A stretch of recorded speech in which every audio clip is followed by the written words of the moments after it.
What's going on, everybody? We're back. We're live.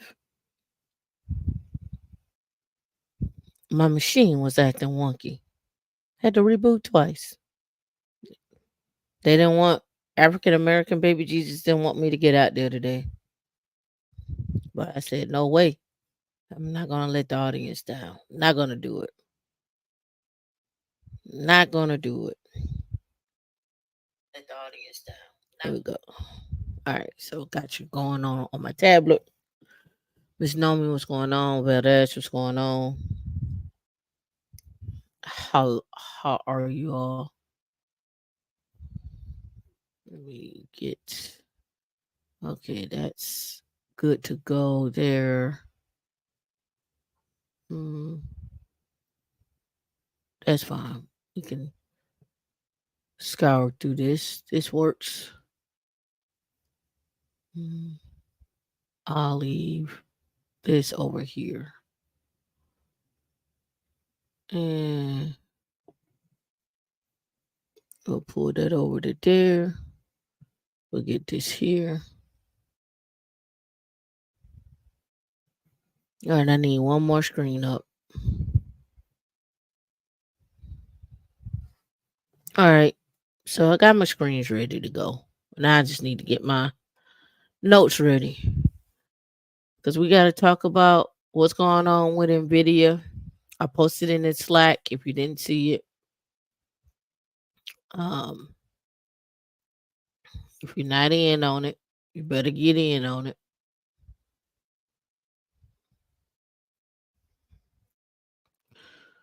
Because you could be missing out. Oh, they say the fear of missing out. Well, I don't call this the fear of missing out on this one. I think you should be in on it. All right. So Nvidia plans to do a stock split and a dividend hike. So Nvidia is doing a 10-to-1 stock split. So for whatever one share you have, they're gonna split and give you 10. Of course, we know about Chipotle doing a 50-to-1 stock split. Right. All right. So to make stock ownership, they're doing this to make stock more ownership more accessible to employees and investors. They came out with this on Wednesday. It says shareholders as of the market close on June 6th will get 9 additional shares. So it's going to split and get 9 additional shares, and those will be doled out after the close on trading on June 7th. Nvidia is also hiking its dividend by 150%. You should take those dividends and be reinvesting that dividend. The new quarterly dividend will be 10 cents a share, up from 4 cents a share. The dividend is equivalent to 1 cent of a share on a split adjusted basis. It will be paid on June the 28th to shareholders of record as of June 11th. So again, Nvidia is doing their split. You should be a part of it. If you can go in and buy you fractionals, I talked about this. You could buy fractionals, you could buy slices, you can put whatever. I think closed yesterday. What was it? 1067 for Nvidia. Let's go Google Finance. Let's see. I think it was 1067, but let's look. NVDA is the ticker symbol. Yep, 1049. After hours, it was 1069. Okay, I went crazy. Today is 1049. I was okay. I went crazy. And that thing is expected to ride. People are going to continue to buy shares. Here's what Nvidia looks like. Here's what Nvidia looks like over the past 5 years. Right, we hit 2020, and then we're moving along, and then boom, we got a mark right here, and then we just took off with Nvidia. We got a dip. I bought on the dip. And then we took back off again. Right. So Nvidia max return has been Max return for Nvidia has been um up 259,580%, right? On Nvidia, right? This is over the this is what it looked like over the past 5 years. You can see, right? You can see that big dip there. All right. So what I've done is I brought up some stuff here. So I got a research tool here. All right. And this is on Charles Schwab. What I did was I did what the you could do a comparison on ETFs. You can do a comparison on, let me blow this up some more. You could do a comparison on ETFs. You can do a comparison on mutual funds. I chose to do a mutual fund. So let me back that down a little bit so it's all in the screen. Now, why am I showing you these mutual funds? Let's go back. Um, I can come here. This is easy too. So this is on New York Life right here. And I'm gonna blow this up too so y'all can see. So I'm looking at mutual funds. I'm looking at different options to put in my portfolio. So I typically go with what is returning after 10 years or the lifetime of the fund, right? Or the lifetime of the ETF. What is it done in its lifetime? And so if I come over here and sort by the 10-year here, right? You can see there is a semiconductor fund that in 10 over the 10 years has returned 161% in its first year, and it looks like it's averaging about 35%, right about, we'll just say 30 just to even it all out. But over the lifetime it's at 3.4%, but on a 10-year run it's at 35.55.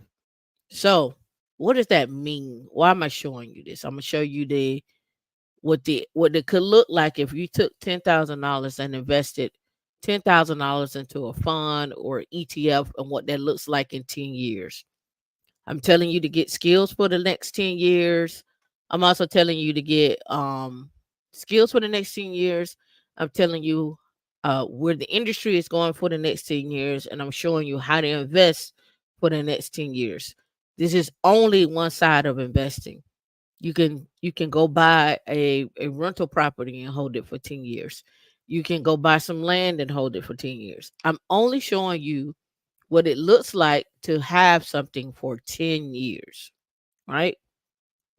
You can go longer, but our goal is to be a millionaire in 10 years, right? They say it takes 7.48 years to save up $100,000, and after you save $100,000, you compound after that.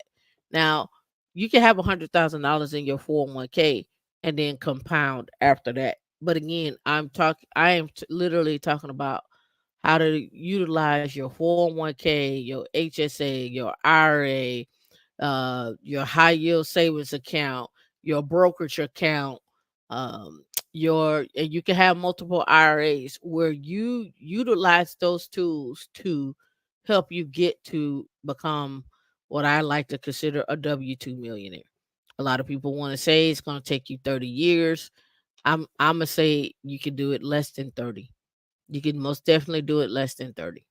All right. And I'm not talking about having a net worth of 1 million. You can go buy a house for 200,000 and fix it up and have some equity in it and get appraised at 400,000, right? And then you can go then you can have like 300,000 in your portfolio, and then maybe you may have like 400,000 in your IRA. And when I say in your portfolio, I'm meaning like your brokerage account. And you could be a net worth of a millionaire depending on your debt, right? So I'm strictly talking about how to do this and some things that you can look at. This is not financial advice. These are just things that I've done along the way, and I'm just sharing with you those things that I've done, the things that I researched, the things that I find the most interesting, the things in places where you all can be. All right, so if you look at this right here, if you look at this column right here where I'm got my mouse, you can see 10 years on that. And let me know if this coming in clear for you. Do I need to blow that up some more? All right, 10 years, right? 10 years. You can see SMPIX is returned 35%. Another one, Profund, SMPSX has returned 34, and then DXQLX 29, RYVLX, RVYX, and the list goes on, right? We can see they're all in the I searched this by saying what does it look like to be in a mutual fund that's returning 25 to 45% on a 10-year performance. That was my search criteria. Now I could come back over here and say, okay, well, I'm gonna go do a ETF screener, and let me back this down a little bit, and I can say, hey, give me 10-year since inception. Give me the management fees if there are management fees if I wanted to. And then here, I say, well, I want that to be around um about 30%. I could do this one here too. I can let me remove since inception. Let's stick to the 30% because since inception gonna come up. So you can see it returned me six ETFs that have an average of 30 to this 59. So let's go view that. So these ETFs that is showing me are right here. SOX, SOXL, TECL, GRNTF, USD. Again, here's the ETF version. Remember, if there's a mutual fund out there, there's also an ETF version of that mutual fund, right? And then ROM and then TQQ, right? So I can only compare up to three. So let's go over here to performance.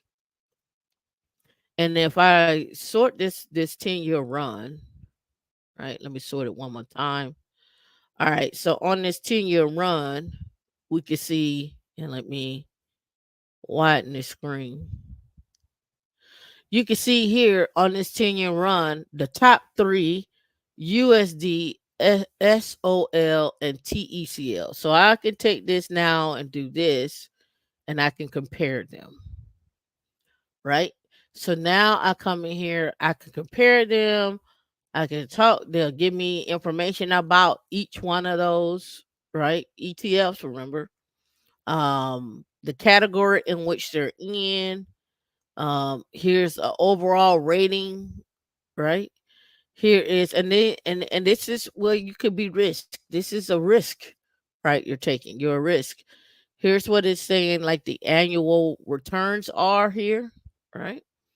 Here is if you had $10,000 and you have invested 5 years ago, since this inception or since inception, you would be at over 100,000. Looks like it there.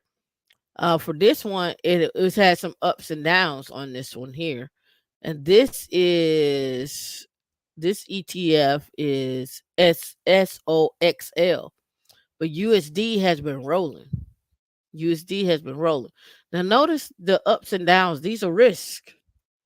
You're gonna win some, you're gonna lose some. Right? You're gonna win some, you're gonna lose some. Then they go into the volume and so forth. Because this is on Saturday, I don't think it talks about the standard deviation and the compare against your peers under the risk here.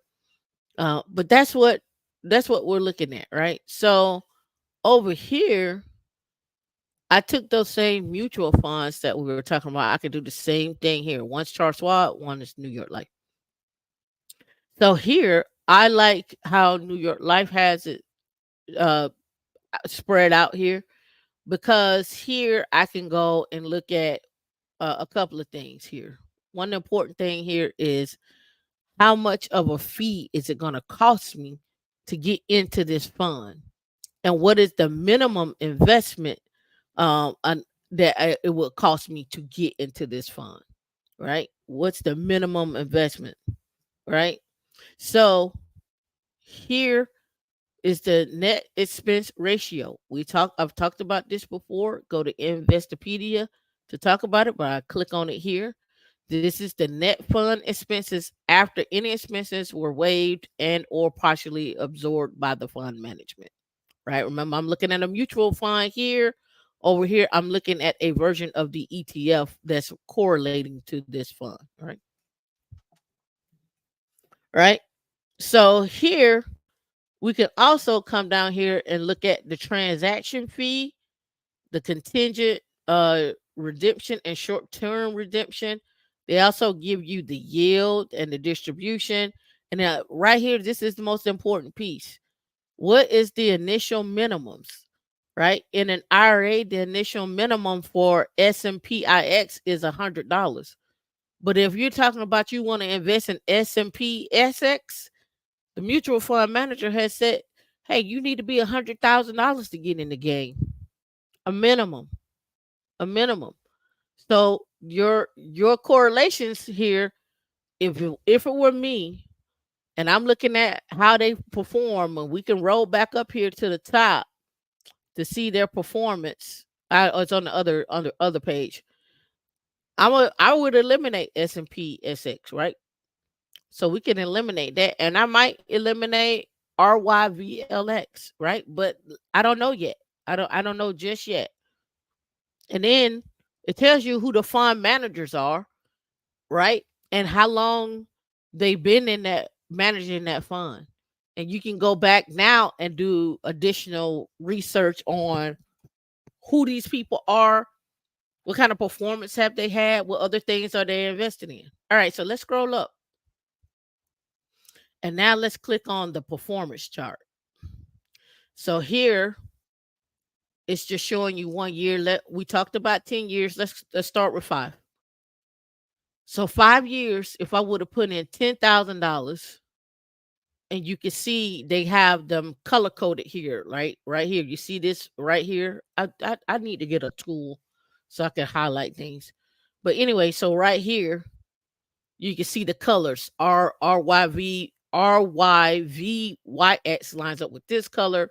We've already said we're going to eliminate S&P SX. We're going to eliminate that, and probably this one too. So we're going to look at S&P IX, which is more like a green.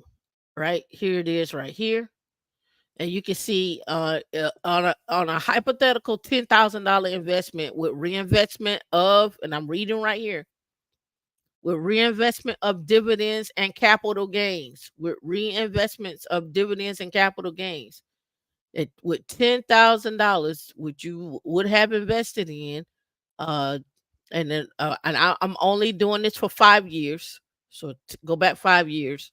It would have been at 56,021, right? 56,021. If we look at no, that's wrong. That's the S&P. The green one is 59,011. 56,000 is the S&P SX. Now for DXQLLX, it would have looks like it would have been around about 33 something, and RYVLX, which is in purple. I'm gonna make this assumption that that's this one here, because this blue correlates here. So our best bet is to stick with the ones at $100, and S&P IX would be the one that we would stick in. Right. So year to date, 45.55%. In year 10, 35%.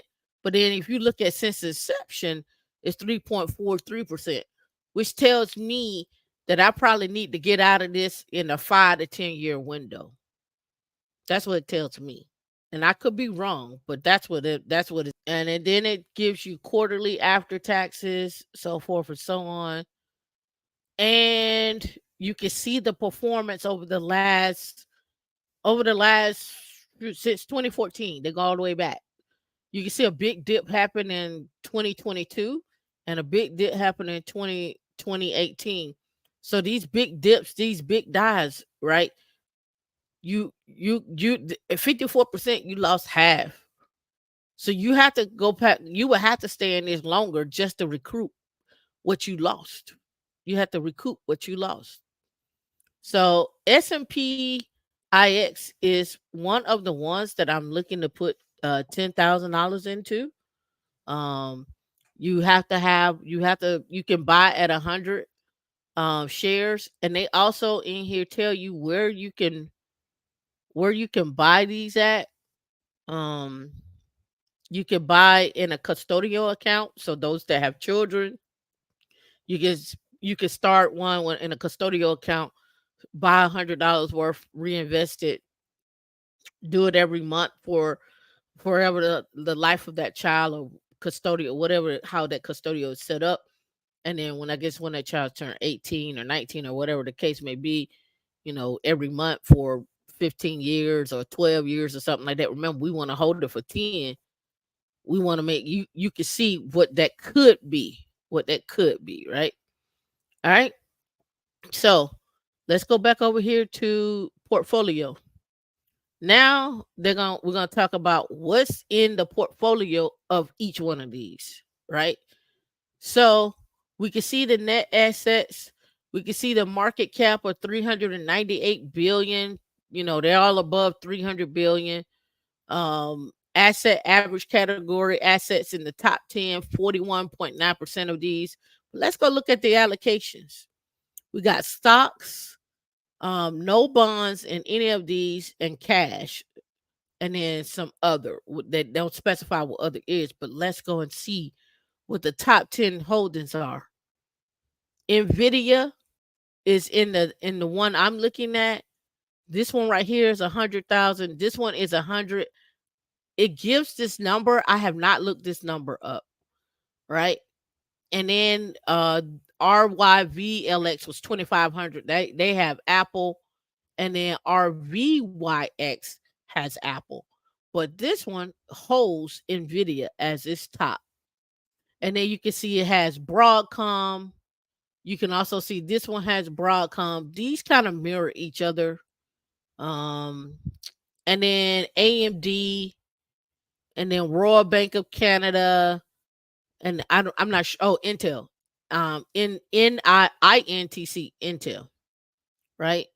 And so they go a little further and try to break down information technology, and then their credit ratings that didn't come up here. And then what their market cap is as percentages. So the giant, large, small, medium, and small is where they're at. And then where they're exposed at is, you can see they're all predominantly exposed in North America, some in the UK.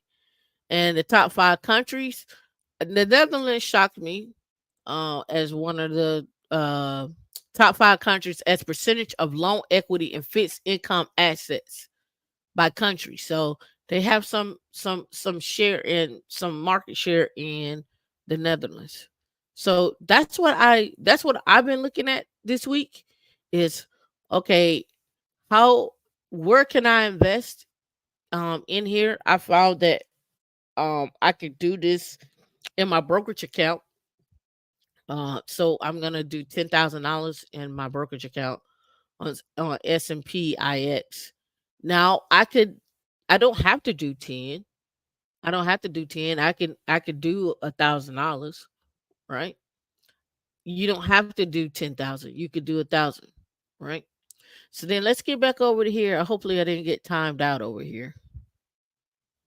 And we can look at stock screener. Hopefully I'm not timed out. And we could look at, let's see, dividends per share. And we could then say, okay, let's go with somebody who's giving us some good dividends here. Here, right there, starts to get down. All right, let's go back out. Let's go back out a little bit more. So between 1716 to 26.62, who's returning that much in dividends per share? All right, so let's hit view. So here they're showing you BlackRock. I agree. I am in BlackRock. I continue to invest in it. Every time they come up, there I'll be like, "Ooh, a dividend." Thank you, BlackRock. Right. All right. So here we got um ALX Alexander's Inc. AVGO for Broadcom, BLK for BlackRock, and UAN for CVR Partners LP. Right. And then you can look at the dividends on these. BlackRock isn't going anywhere. Broadcom just bought HashiCorp, not HashiCorp, but Broadcom bought VMware. Broadcom bought VMware. So now let's go here and look at BLK. All right.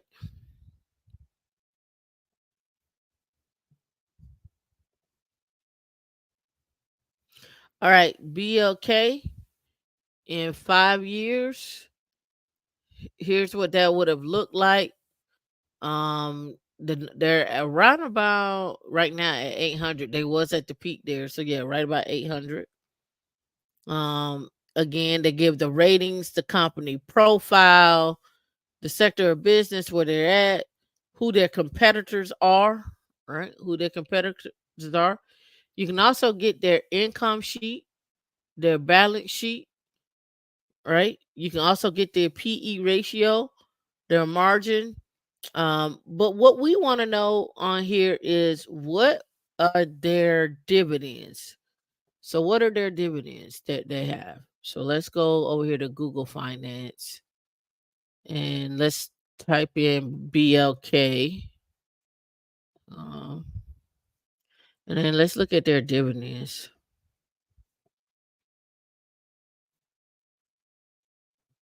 All right. So BLK. Let's see. I may have to go to Yahoo. Okay, dividend yield 2.16%. Yeah, but they're not giving me what I want.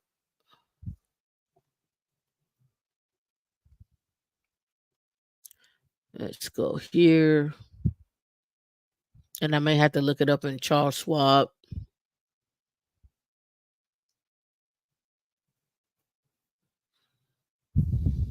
All right. So earnings say okay, dividend yield for X dividend you can get in them now. But I want to know what their dividends were. I can pull it up on my well, it's interesting that I don't see that here. They normally have it here, like what the last dividend that was paid. Um, let me see chart historical data. Let me look. No, they might have changed it here. Stats, PE, price book,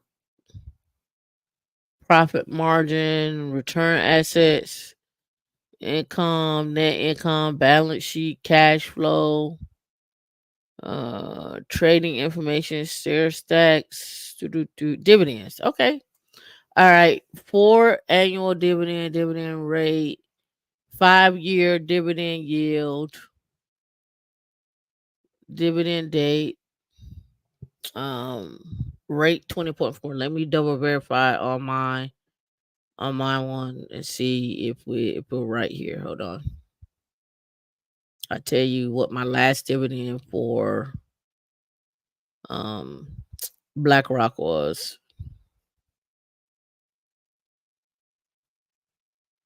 One second. Okay, here we go. Here.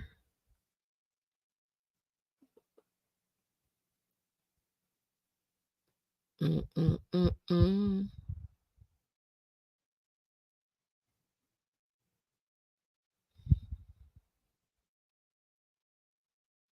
No, it's not showing it.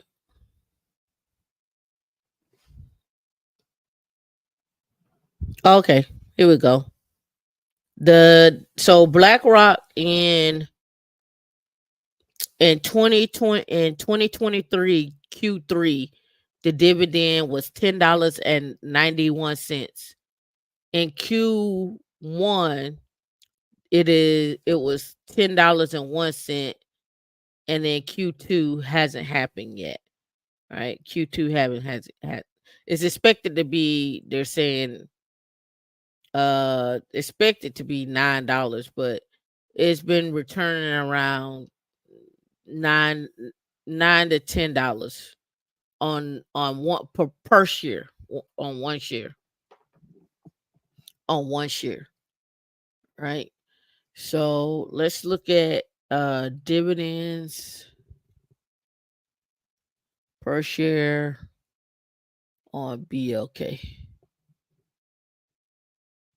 Quarterly amount. Oh, I forgot. It's $5. I have two of them on Robinhood.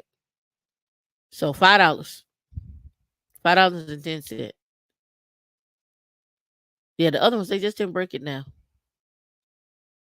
So here is right here. I don't know why the other ones don't have this. The annual dividend. I guess they were showing the yield as 2024. Me, I took yield as to be a dividend yield as to be a percentage. But $20.40. So every quarter they're pushing out $5.10. And here's this is what I want to see right here. What did that look like? So if you go in on BlackRock and you hop in and buy 4 shares, 5 shares, your expected dividend per share would be $5.10. So far. So far. So 6, 7, um, cash $5.10 coming up. So if you got um 2 shares, 3 shares, 4 shares, so forth. Does this all make sense? Put a one in the chat. Um, Walgreen. I don't know. I have to look at Walgreen. I like Walmart over Walgreen.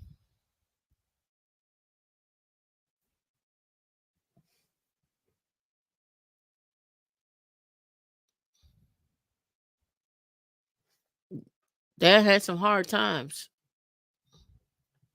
for Walgreen. They had some hard times.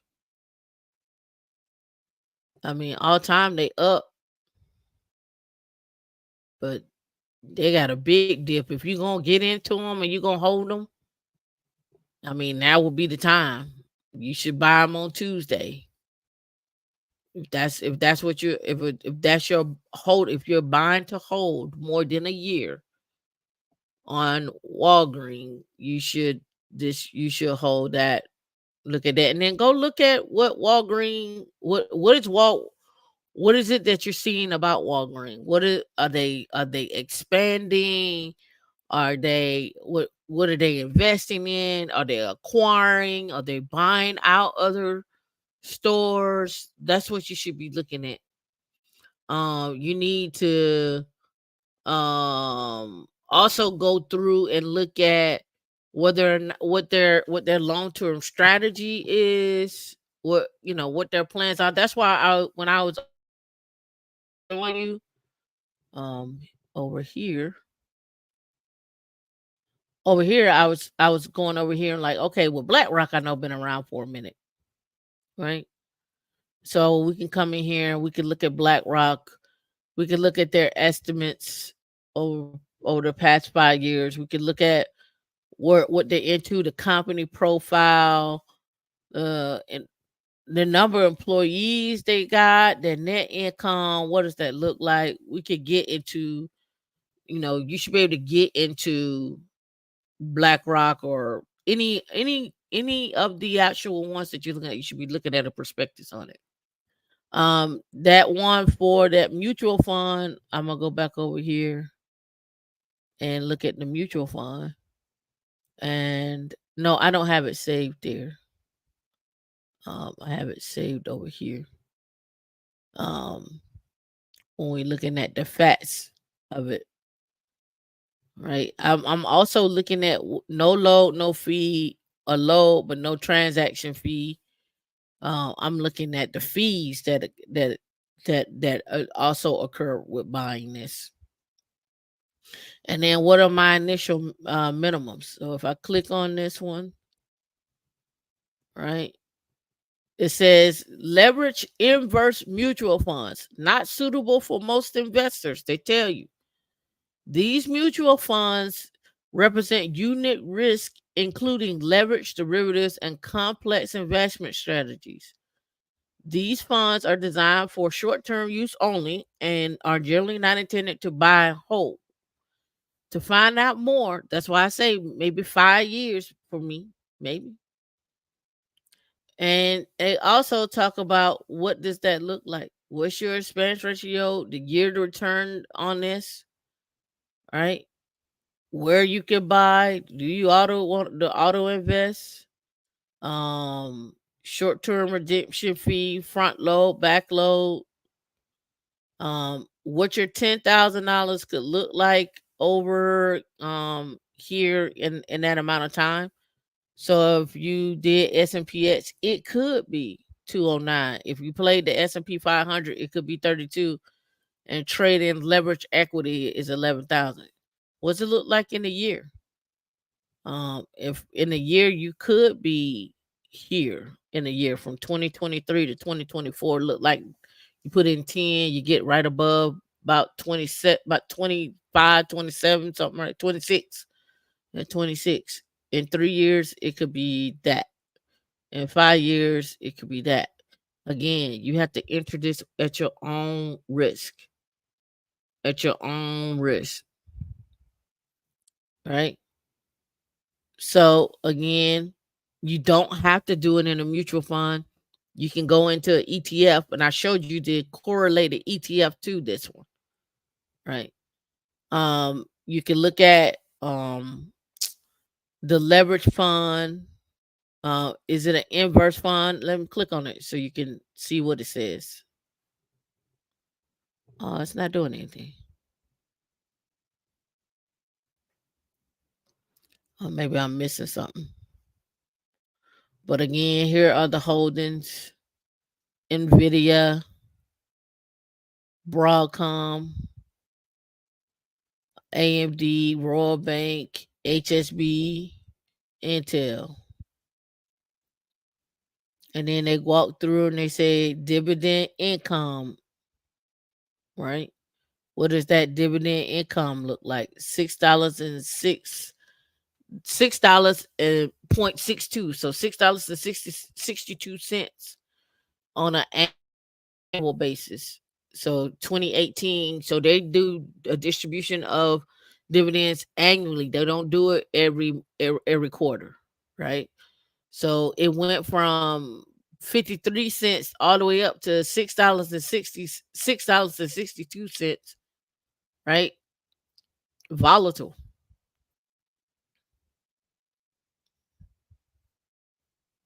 And then they break out what the at one point in 2018 was $13, right? So again, enter at your own risk. This is a mutual fund. You can go find the equivalent of a ETF for that same thing, and you can then use that ETF to invest into, right? All right. So I hope that makes some sense to y'all today.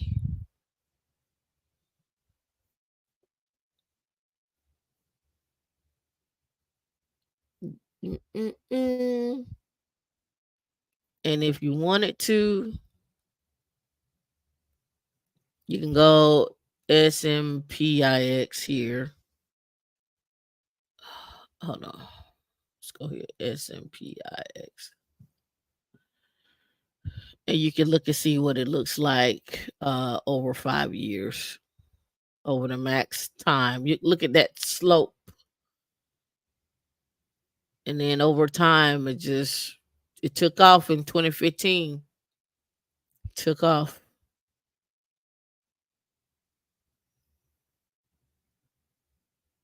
right? So again, I'm just showing you some stuff that how I search stuff and where I want to put some money at. And like I don't have to go in at 10,000 right up front. I can go in at 1,000 and build up to 10,000 over time, or build up to 5,000, whatever the case may be, whatever I want to set that number to be, or the number of shares. Right? I may not go by that. I may go by the number of shares. Like I want to get 100 shares of this or 200 shares of that. Like whatever that looks like. Right? All right, let me read the comments. I learned it through trade and travel. When you say you learned it, what you see? Um, oh, you talking about trade station? Got you.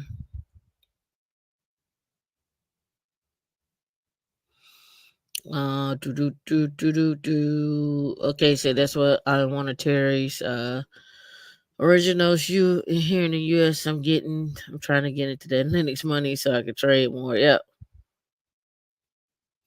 Render is coming up, and Afrotech. And there's other local ones that you could join too. All right, so let's go over here to REITs, and then I'm going to um talk about some more stocks. We're gonna talk about um a video, and then I got some other information I want to go through as well too. All right, so REITs have returned more capital to investors in Q1, right? We talked about data center REITs. We talked about if you're not going to buy real estate, you can get into REITs and go that route if you want to. If you want to. This one is saying uh talking about telco REITs. Telco. So REITs sequentially return more capital to investors in Q1, but on a yearly basis, the figure largely remain unchanged. Data versus for various sources show telecom tower REIT SBA Communications SBAC delivering a Q1 beat uh, earnings beat a rev earnings beat, but a revenue miss. Most of the promising among the REIT companies in long term capital return. Ironically, SBA has reduced its 2024 AFFO outlook by five cents in the midpoint, right? So then they start talking about the dividends, and let me see, and they give you some major names here. But I want to see if they got the actual diagram. Oh, they didn't put it in this one. There's a diagram to show how much the REITs have been performing, and what does that look like.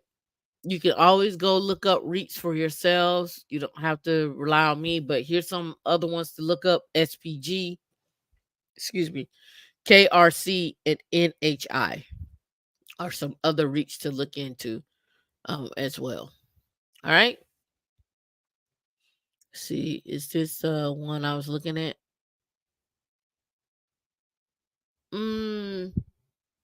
I don't want to talk about that one. So let's go close this one. Let's close this one and close this one. Okay. So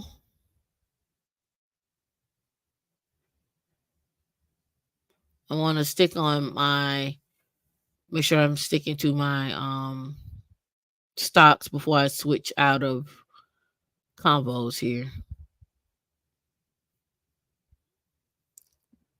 Do. All right. All right. So this is why the bull market for stocks could continue for years. All right, Boeing compelling bonds, new help with down payments and advice for retirees drowning in debt. Right, whatever. All right, so here the Magnificent Seven, as they like to call them: Microsoft, Alphabet, Meta, Nvidia, and Amazon. All right, there are bad days even during bull markets. Long-term investors need to expect them because a pullback of 10% for a broad index is common within a 12-month period. Thursday might have been an alarming day if your attention was grabbed by the headlines that the Dow Jones Industrial DJIA fell nearly 600 points. But this could be expressed differently and more usefully as a headline, as a decline of 1.5% through Thursday. Now let's take a look at financial performance that drives stocks higher over the long term. Drive stocks higher over the long term. The S&P 500 is weighted by the market capitalization. It is tracked. It is tracked by the 529 billion SPDR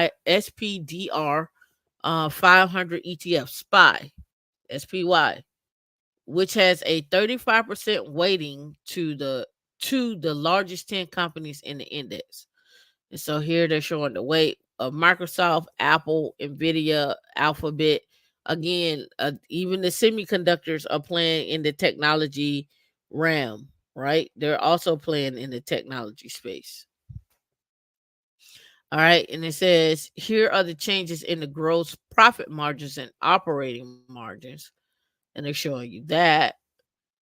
And it says a company's gross margins is its net sales, less the cost of the goods and services. So dividend by sales is useful measurement of pricing power and the core efficiency. Right. So they walk through this in this article, and this is on Market Watch, on how these companies will continue to grow in the next some of the so the smart, and I know I'm going next 5 years probably. Um Let me see. See, this growth, improving productivity, and expectation of continual increase in cash flow underline an argument made by Sandeep, Chief Investment Officer of Whittier Trust Pasadena, right? Let me see. Based on the 12-month earnings estimates among analysts polled by FactSheet, this is up from 18.1 from a year ago. Now Microsoft has been rolling. So I don't know what don't negate Microsoft, don't negate Nvidia, and don't negate the again things you use in your households. Like if you want some balance, and this is another thing you all gotta really work on. It's balancing your portfolio, right? You don't want to be all the way tech heavy. You need to have some balance when the tech is down. You still got something steady coming in. You still got some steady income coming in. And you're gonna need to work on that. You're gonna need to work on that. All right, so let's go here.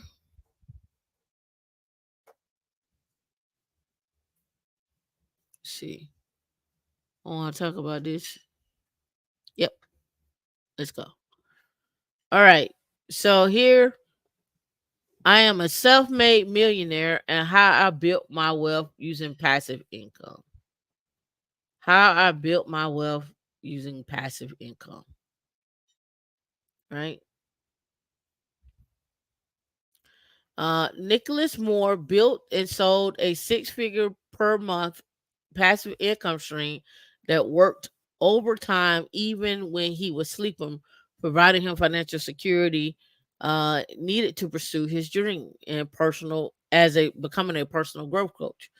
And just at just 27 years old, he's a self-made millionaire to help others achieve their own their own professional and personal and professional dreams through Elevation Vibe, a brand and a website he describes as a sanctuary dedicated to goal setting and growth mindset, where the uneasy quest of self improvement is pursued every day. Right? He's a living dream, blah, blah, blah, blah, blah. The money rolls in, but the income is hardly passive. Moore began dabbling in entrepreneurship at 17, building websites. Again, he utilized his skills to create other streaming income, learning about traffic generation, and immersing himself in the finer points of online marketing and selling. But he wouldn't launch a money making endeavor in earnest for 2 more years when he prioritized higher earnings over higher learning. It all started at 19. I decided to drop out of college to pursue entrepreneurship. With just $2,000, I launched my first e-commerce store selling niche products. Everybody, I think, has tried the e-commerce thing. I looked into it and I was like, I don't want to do it. All right, all right. So he focused on marketing, customer service, and then he ended up. He was doing 6 figures in annual revenue, which he funneled right back into his expanded business. Reinvesting those profits, I expanded into several more successful e-commerce stores. I bet you he probably bought some that were already generating revenue and picked them up. Right? Automation buys free time. I say that all the time. Automate yourself. Right? You have to automate your processes and your procedures so that way it's doing the work for you versus you doing the work for it. Right? From personal wealth to personal growth. Right? But again, he's talking about how he did his stuff with the skills that he had, dropped out of school. I'm not gonna tell you dropping out of school is everything uh is cracked up to be, or dropping out, stopping working a 9 to 5 and to pursue your dream. I'm not gonna tell you that. A lot of people will. I'm not. I still believe you got bills to pay. If you are gonna do that, you better go live with somebody so that the way you don't have that many bills or your credit don't get messed up. That's the other part that gets overlooked. All right, so this one I wanted to do a couple of weeks ago, and we can spend a lot of time on this. Understanding trust funds and how they work and who they benefit, because a lot of you all are out here worried about if something's going to be left, or something, or somebody's gonna get a hold of your stuff. You're not gonna have nothing for your kids. That whole thing. So let's go. A trust fund shelters people assets from probate and allows them to choose how and when their assets are distributed to their heirs. A trust must be set up as either a revocable or irrevocable and have a grantor, at least one beneficiary, and one trustee. Depending on the type of trust fund, one or more of these parties may be responsible for paying the income or the estate taxes.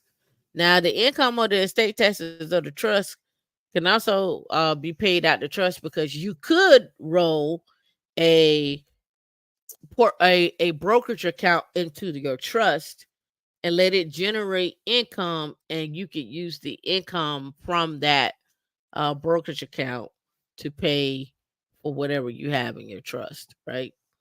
Or you can have some money set aside to pay for that. Either way, right?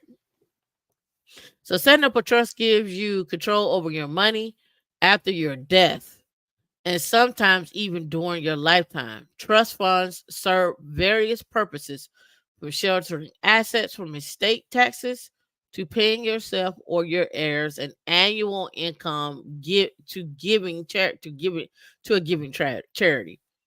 You can be specific and conditional as you would like when it comes to when, how, and to whom your assets are distributed, and some trusts are more flexible than others. Because there's so many different types of trusts, there isn't one single operational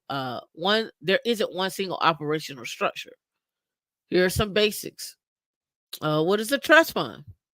A trust fund is a legal entity that can hold any asset, including real estate, bank accounts, investment accounts, business interests, life insurance policies, that are often set up as part of your estate plan, right?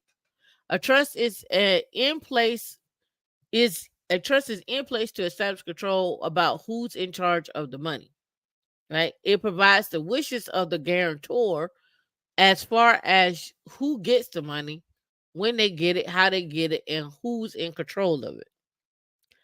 A trust shelters assets from going through probate or the legal process after a person dies, in which the courts handle the payment of debts and taxes and distribute the remaining property according to the will or the state law.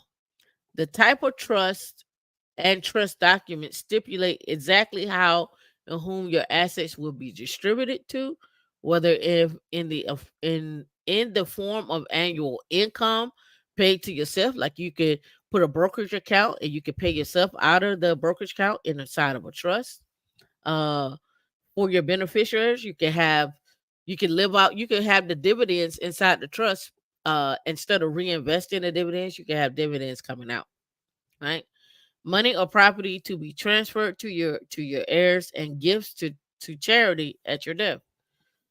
Three parties are involved in the operation of trust: the guarantor, who opens and funds the trust; the beneficiary, who is the person, people, or charity receiving the trust; and the trustee is the person who or group of advisors who organize that has a fiduciary responsibility to manage the trust. Now, you would need to get some lawyers. You need to get somebody to draw it up. But places like Charles Schwab and Fidelity can manage, say, a brokerage account that you would have in the trust.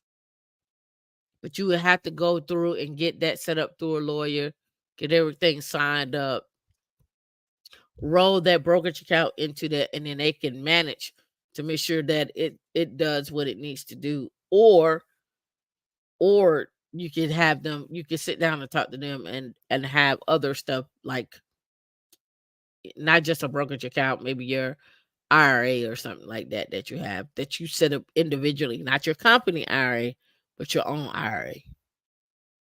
In some cases, there will be a reminder man. This person or organization differs from the beneficiary and inherits the remainder of the trust assets as at the guarantor's death. A trust fund can end when all assets are paid to the beneficiary. However, assets will often continue to generate income. Rules vary by state for how long a trust fund can remain open, but many impose the rule against many impose the rule against perpetuates, which says that the trust must expire no more than 21 years after the death of the potential beneficiary.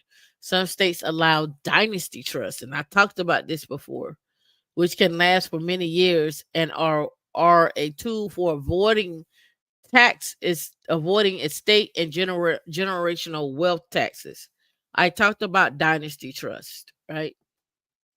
We'll talk about it next week. So, revocable and irrevocable trusts are the two main types of trusts, uh, which refer to the guarantor's ability to change the trust after it is set up and funded. The revocable trust, also known as a living trust, revocable trust can be altered through the guarantor's life and even canceled. With this type of trust, sometimes a single person can act as a guarantor or a beneficiary, right?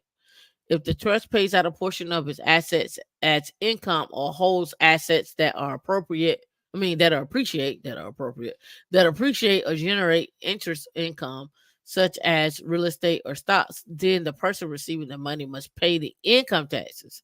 The person receiving pays the income taxes. In a revocable trust, this is typically the guarantor. So the person that set up the trust would pay that interest, right? And so they go into types of trust. I won't read all of this. I just wanted you to get an idea of what all this could be. We'll have to sit down and probably pull this all apart. So you have a testamentary trust, a Totten trust, a marital trust, a bypassing credit shelter trust, a generation skipping trust, a charitable led trust, a charitable remainder trust, and I talked about this before. It's over at Fidelity. A life insurance trust, a type of irrevocable trust that holds life insurance proceeds so that when the guarantor dies, the policy proceeds are are transferred to the trust and can be accessed by the beneficiary. The guarantor retain annuity trust, special needs trust, spendthrift trust. Now, I talked about the spendthrift before. The purpose of this trust is to prevent misuse by the beneficiary by establishing restrictions on how the assets and the income in the trust can be accessed. Spendthrift. If you go on YouTube, there's a guy that talks about a spendthrift trust. Common purposes of trust funds and so forth. You can see this goes on forever. It's a great article. I would give this to you. It's on Business Insider. You all can check that out if you have a Business Insider account. All right, let's see where we at. D, what time we at? Okay, we at an hour. All right, cool. We doing good. All right. So, mm, I should have did this earlier, but I didn't. But I'll throw it back in there. It's about stocks.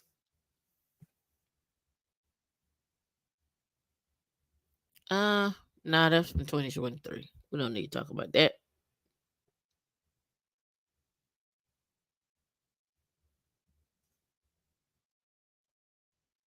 All right, let's talk about this. Where was it at? Did I miss it? Oh, right here.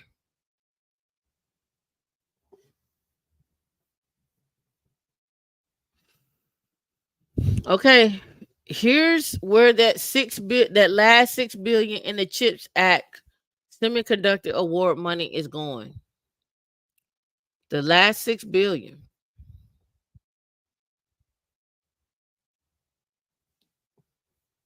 Oh, you welcome. All right, so the last 6 billion. With 6 billion left to dole out in the Chips Act, because we follow the money, because that's what we do. The last 6 billion left to dole out in the Chips Act award money. The Commerce Department is looking to fund dozens of small companies along with semiconductor supply chain. So we talked about SMPIX, which is a semiconductor mutual fund. I showed you the equivalent of that fund in an ETF. We're already saying that the space industry is going to be worth 1.8 to 2.3 billion. There is a new chip coming out from Nvidia for to make sure that the data centers use AI in the data centers. So in my mind and in my head, I'm going all in and buying me up some. I'm getting me some stuff for the chips. Where they putting their money at? If I'm creating companies, I'm creating companies around that industry. I'm staying in the game. I don't know about you, but that's what I will be looking at. All right. So commerce is focused on leveraging the grant money to lure in as much private investment as possible. The industry players and experts say funding suppliers is crucial to shoring up economic and national security. The rollout of the Biden administration Act, CHIPS Act award money has so far focused on major awards and major companies, with four of the leading semiconductor manufacturers receiving the lion's share of 33 billion that has been allocated. Now, the 6 billion remaining is shifting focus to or sending smaller awards to smaller companies, dozens of them, and down the supply chain. All right, so let's go see where they focus at. The U.S. base. So it says that means funneling investments to both upstream supplier companies providing materials and equipment, for example, downstream players such as those involved in the advanced packaging that takes place after a semiconductor is produced. All right, so here we go.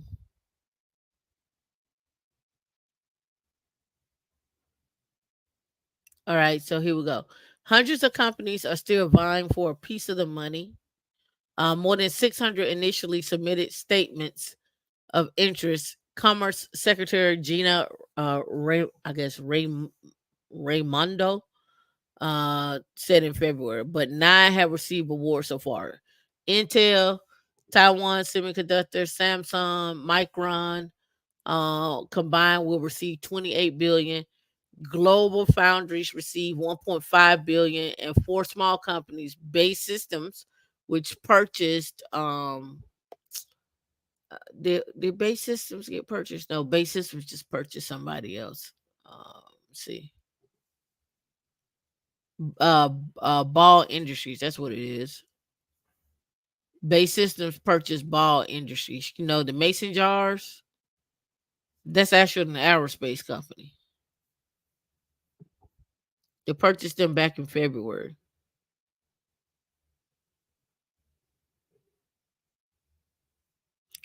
I'm trying to see how much they purchased them for.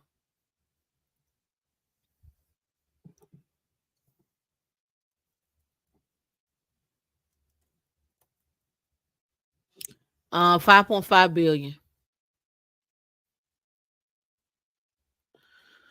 Base Systems completed its purchase of Ball Aerospace, the mason jar folks, for 5.5 billion. Right.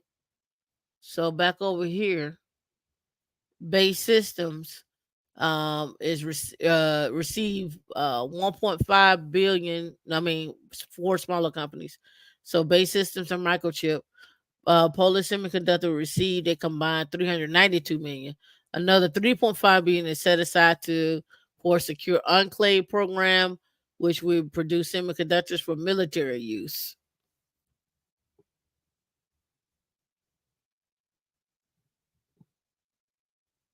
So if they setting aside some money for government, and I'm telling you, space is about to be a $2.3 trillion industry, what would you be looking for jobs at? What would your skills be looking like? Right? So the set of awards announced so far highlights how the focus at the Commerce Department has been on what's known in the industry as front end manufacturing or the production of wafers themselves. The technology policy led on blah blah blah. Trilio, blah blah blah. All right. Raimondo has a pledge to build out the U.S. chip supply factory from end to end by 2030. So we're in 2024. I would probably be looking at Base Systems. I will be looking at these companies that are getting involved because they getting money and they're gonna be around hiring for the next 5 years. We know we 6 years. We at least know that.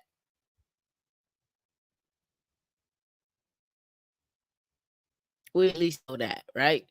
Um, It says Department of Commerce, blah blah blah. All right, so plus given the awards announced so far have already prompted pledges from private companies to invest more than 300 billion in leading edge production. Schmidt said he expects an enormous amount of secondary investment to soon benefit the smaller suppliers.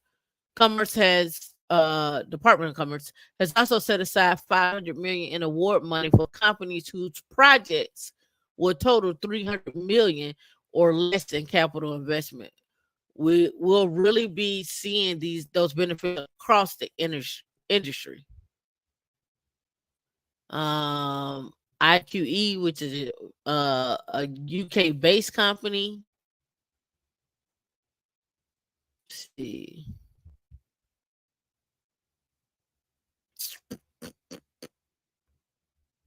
All right.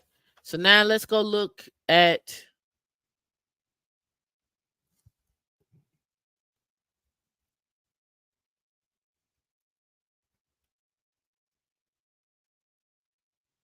So now let's look and see what the latest is on Base Systems. All right, so We have March in 2024. Base Systems was awarded 754 million to continue producing armored multi-purpose vehicles or family of vehicles.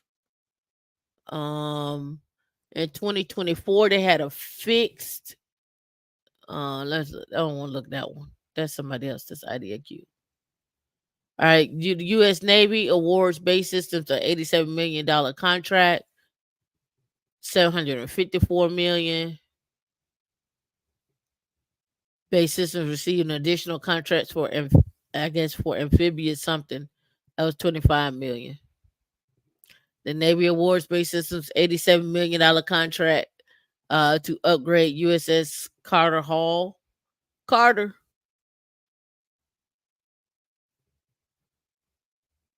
And all I did was type in Base Systems award contract. So let me go up here. We'll do the past month. Base System wins a $365 million dollar contract to build geostationary weather instrument.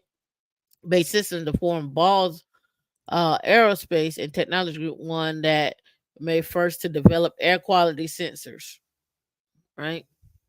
So again, we're diving in off into chips and so forth and so on. Base System wins a $450 million um uh where it go? Let's go back.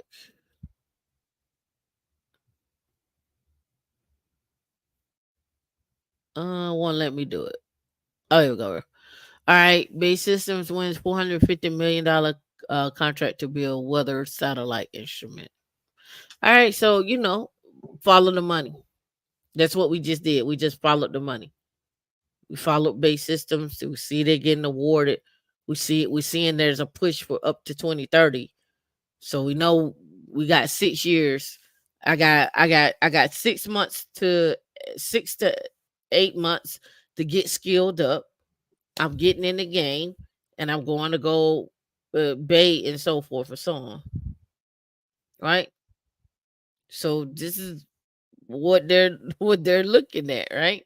And then if I'm even smarter, right, I'm gonna look at Bay Systems Edge Computing, and I look up Edge Computing Awards, right? Then let's go over here. Let's go over here and do the past month.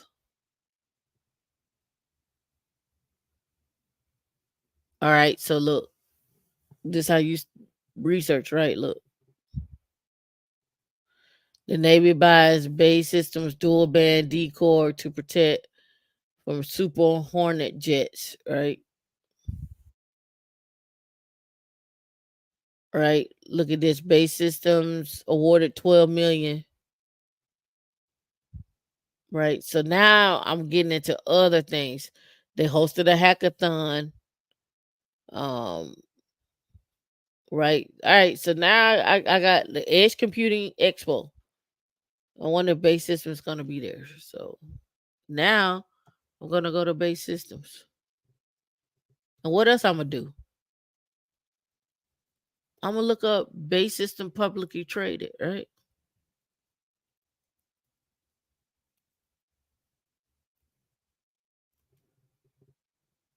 So they're a public company.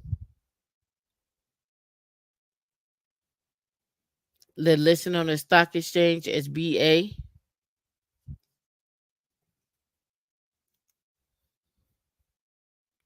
So now I'm gonna come in here and type in BA. They didn't like that, so let's type in Bay.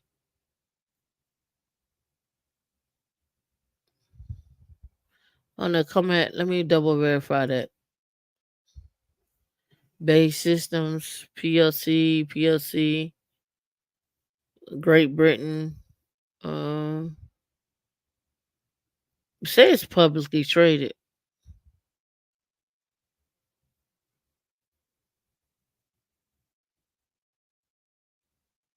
They don't look like it.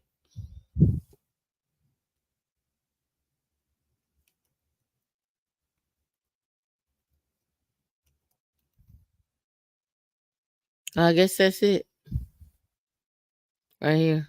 Look like they're a penny stock.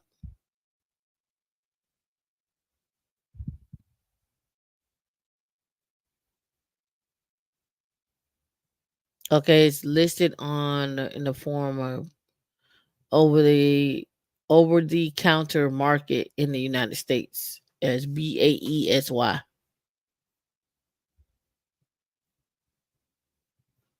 All right.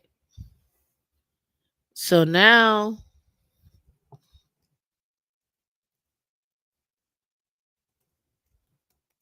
I'm just gonna keep it real simple here. I just typed in Bay Systems Jobs Linux. So here's what they came back with: Linux System Administrator, Linux System Engineer, Experienced Linux System Administrator, and then there's 25 more jobs. I just kept it simple. I didn't go to Indeed. I didn't want to do all that. I just want to see what they pulling back. What cities are they pulling back in?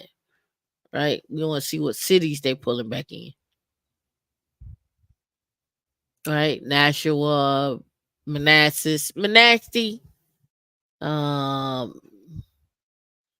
Annapolis, Falls Church, so forth and so on. Right? So again, I just went all the way around and I found uh how to um how to find the actual companies and so forth.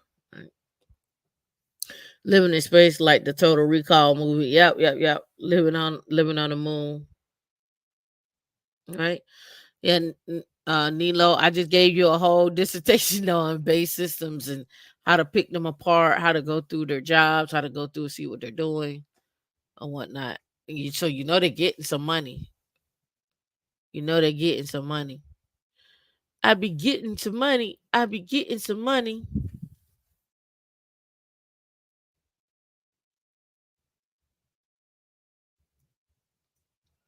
All right, so let's talk about this.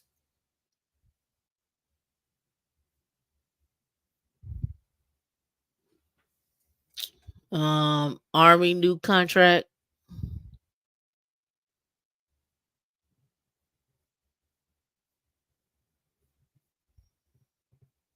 The new $95 million US contract could lead to hiring expanded workflow Blue Halo in Albuquerque, New Mexico.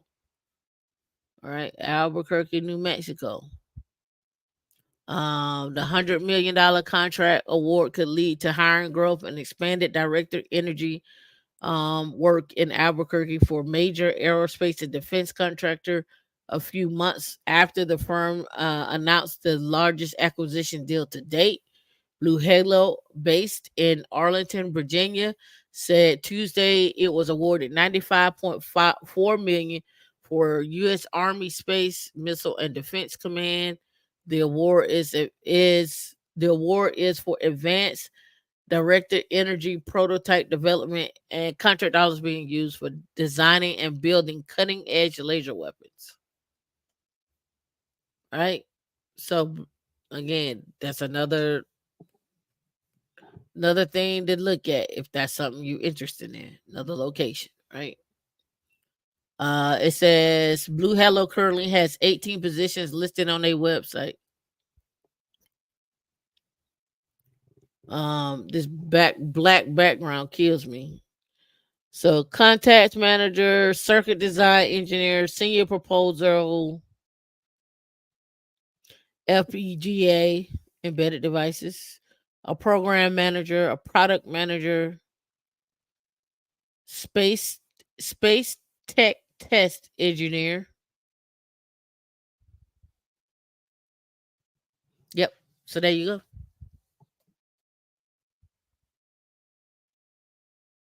Yep. So follow the money. You already know that the Department of Energy is putting billions into quantum computing. So there you go. All right. So I gave you another leap of what to follow. We talked about semiconductors. We talked about semiconductors, mutual funds, and ETFs. We talked about with the CHIPS Act with the 6 billion. We talked about BA systems. They're not the only ones, but I went down the rabbit hole just to show you what from that one little topic, starting with semiconductors, how that has expanded all the way around. Now, you don't think that if you invested in some semiconductor business that's going on, you don't think you'll be a millionaire? You don't think you can at least get to 500, right? You don't have to wait 30 years to become a millionaire, right? You don't have to wait 30 years.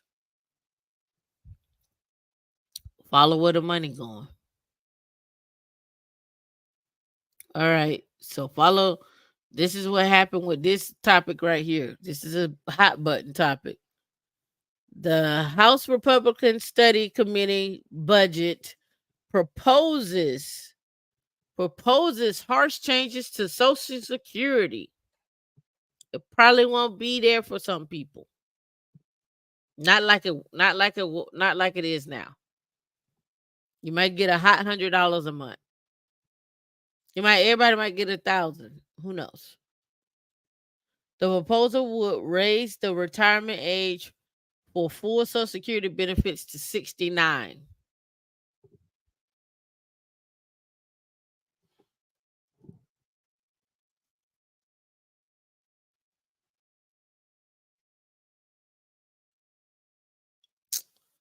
Come on. I was trying to close that. And that's going to open up something else. Yeah, want to close. All right, let's go. And it looks kind of small. Under the current law, workers have paid Social Security payroll taxes, and who will receive were born in 1960 or later must wait till they're 67 to retire in order to receive full benefit.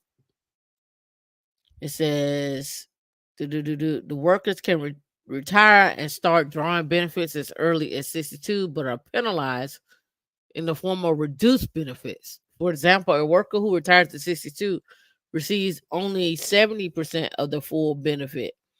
Workers who delay the retirement past the age of 67 can receive increased benefit. The monthly benefit of a worker would be 24% higher if they retired at 70 than if they retired at 67. So when do you retire? That's the question. They're saying they want to raise the retirement age and would disproportionately harm low income and middle class income seniors. Workers who are currently age 59 will only have 3 years to adjust their retirement plan. And responses to the argument for raising the retirement age. Do you want to work till 69? Do you put a 1 in the chat if you don't mind? I don't mind. I don't mind. Let me know. Who wants to work to 69? Put a 2 in the chat if you don't.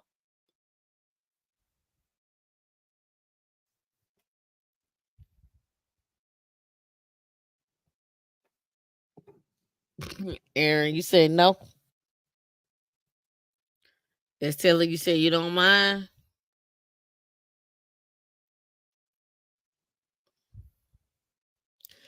I'm gonna say it this way. Some of y'all are not even investing in nothing. And so you're gonna have to work till you 75. You're not saving.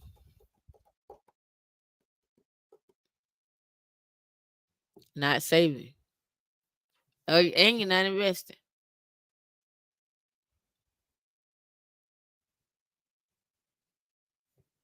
Okay, let me see. Yeah, there's another $7.7 billion that's going out for student loan forgiveness. I paid my student loans off. They can give me my money back.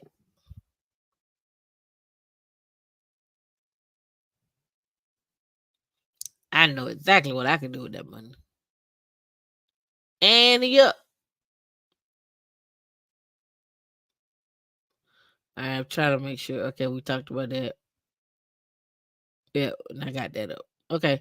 All right. This our last bit article here. Um, this may be a little controversial here. Let me get set up because we're gonna talk. Because I think sometimes y'all need to hear it from a different perspective. So I want to provide that perspective. All right. So let's get that queued up here.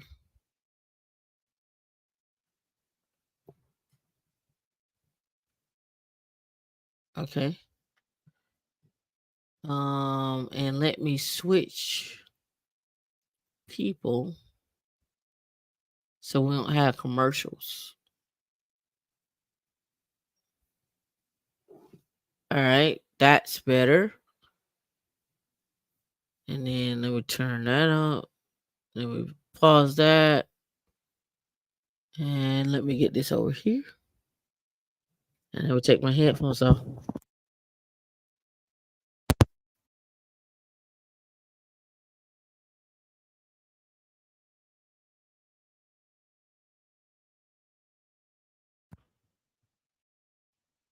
All right, so now the title is American STEM graduate shortage is much worse than we thought. I keep telling you all this. You're in a global market. Everybody wants to fight and say we don't need to get degrees. We don't need this. Who you think gonna build the chips? Who you think working at the companies to design the chips? Electrical engineers, FPGA. Who you think are doing that? Who you think is gonna make the money? Because they design the chips. Electrical engineers, computer engineers. I keep harping on this. Everybody want to fight me. You don't need that to get in tech. You don't need that to do whatever. Again, I keep trying to tell you there's a difference between people who are builders and then there are people who are maintainers. The people who are the maintainers are the ones after you have built it, they come in and they just gonna maintain it. People who are the builders, they innovate. They're creative thinkers. They're gonna move ahead. They're always gonna be sought after because people always want creatives. Always. All right, so let's go ahead and get into this.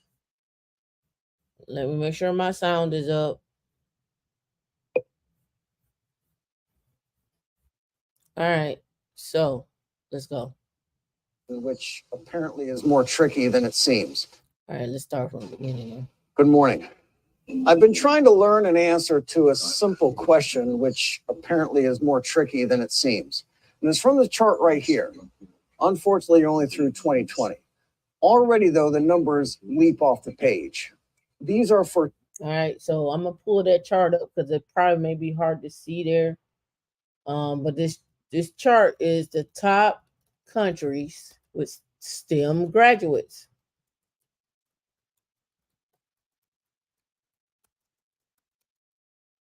I don't know why this is such a hard thing for people to understand. All right, so let me get out of big screen mode here.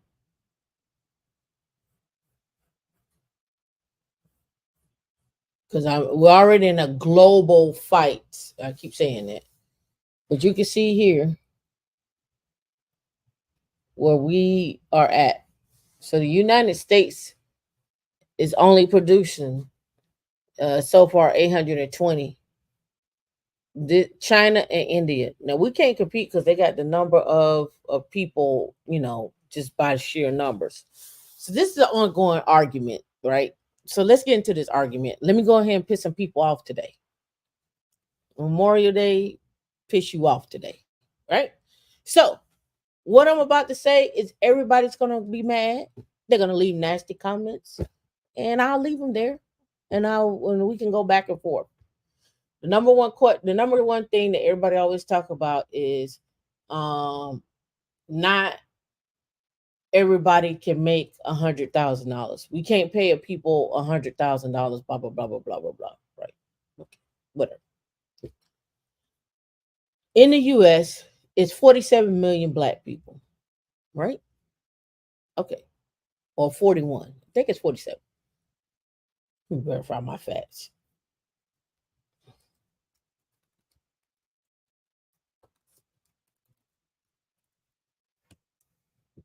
41.57.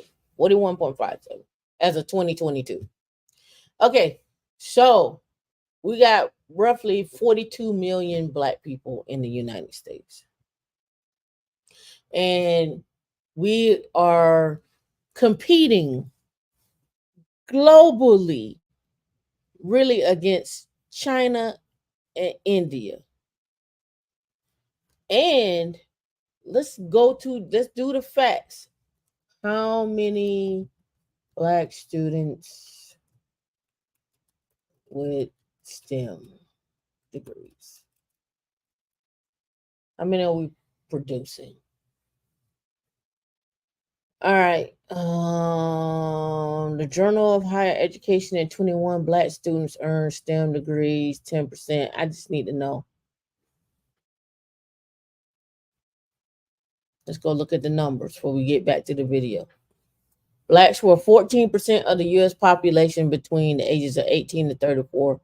They earned 10% of the associate degrees in science and engineering and 9% of the bachelor's degrees and 11 and master's and 7 and so forth. So this is a journal making progress, right? But we're still not there. We're still not there, right? From in 2011, blacks were 7% of all STEM workers, right? And it says in 2021, blacks were about 12% of the adult population in the United States, but only make up 9% of STEM. So we only grew by 2% in 10 years. 2% in 10 years. That's a problem. Now you would say, we can go into trades. Yeah, you can. And you would say, hey, we out here getting our AWS certs and we're out here getting our Security Plus certs. We're doing our certs, Tameika. We're doing our part. Why you so hard on us? Because I'm telling you, as you go up and as you get older and you want to move up into management, either you got years of experience or you got a degree. And 9 times out of 10, I'm gonna just say it because ain't nobody else ain't gonna tell you. If don't nobody love you, Tupac does. You're gonna need a degree and experience. And in some cases, you're gonna have to lead the company. Nobody's gonna, I'm everybody ain't your friend. Let's put it like that. TLC, what about your friends? Everybody ain't your friend. So if we want to make 100,000, we're gonna have to be competitive. I get it. We love to entertain. We love to dance. We love to, like I say, we love a chicken wing and some hookah. We love a chicken wing, some hookah, and lamb chops. And was it peach Hennessy? Is that what everybody be drinking? I ain't never had it before. Peach Hennessy, apple Hennessy, whatever. I ain't never had it before. All right. So what I'm saying is we need to devote more into being competitive. And if we're going to be competitive, we're going to have to be engineers, lawyers, so forth and so on. And everybody's like, well, everybody can't be that. That ain't everybody play. Some people are going to be YouTubers and they're going to be chefs and they're going to be, yeah, they're going to be.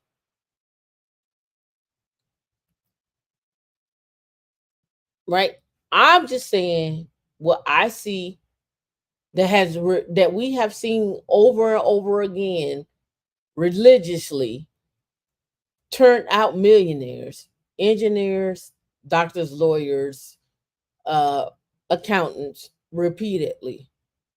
Now, when we talk about this and we say, okay, Tameika, you stereotype it. Okay.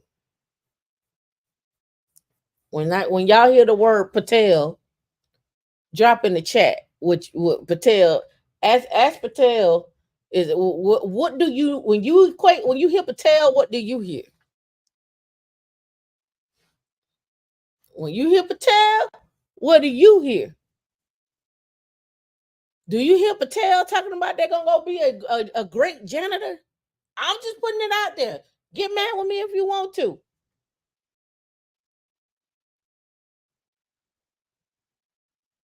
When you hear Patel, you don't hear Patel talking about I'm gonna go work and get my associate degree. You don't hear Patel say that.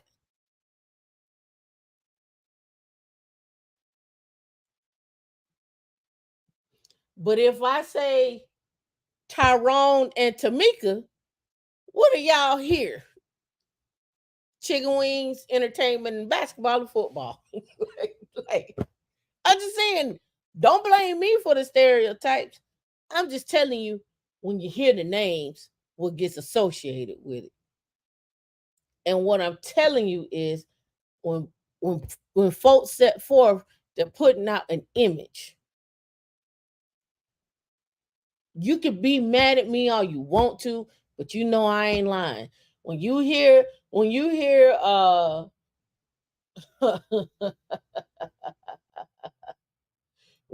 Shaquanda, you don't think Shaquanda is an engineer or you don't even think Shaquanda you don't even think Shaquanda in the game. That's just to call it what it is. I know it's gonna piss you off. I told you it was, but we gotta face some facts, and those facts are either we in the game or we're gonna be game adjacent. As Taylor talking about nail tech. Lash, do lashes, skincare. And I'm not knocking none of them. What I am saying is how long you gonna be adjacent to tech or engineering or STEM before you get in it. Yep. The STEM girls gonna need they lashes done. I get it. Right? I get it. But again, how long? Cause when you hear Patel, you don't say Patel doing nails. You ain't know. I know I ain't. I ain't never ran into a Patel doing some nose some nails.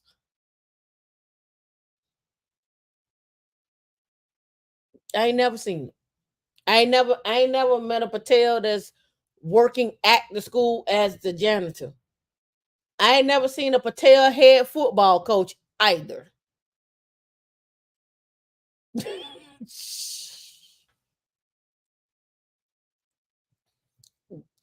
Cuss me all you want to.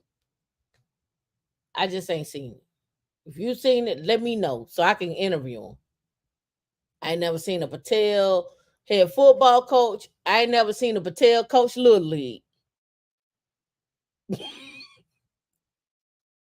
I have seen Patel owners though. I'm just saying. Let's get back to the video because we seen where we at 2%. The 2%. STEM graduates by country: science, technology, engineering, and math. China is at 4 times what the United States is.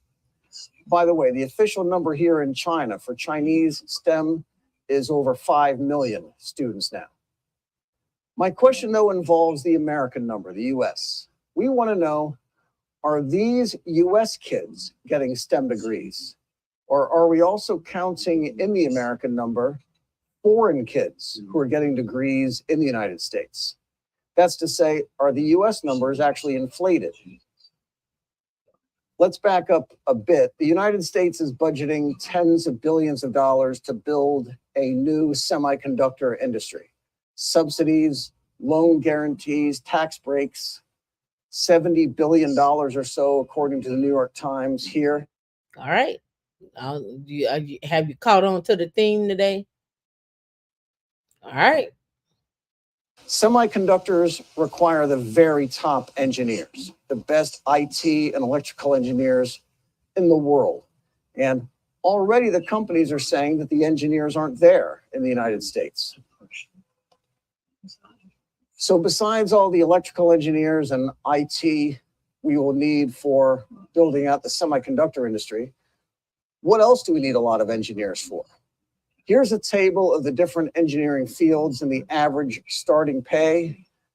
Now, this engineer is salaries by engineering industry, and this is from the Bureau of Labor Statistics. I'm just going to type in this title right here by engineering industry, and I'll see if we can pull it up because it's blurry on my screen, so I know it's blurry on your screen. And then we're going to take a look at it. Let's see if I can get it, if I got the right one.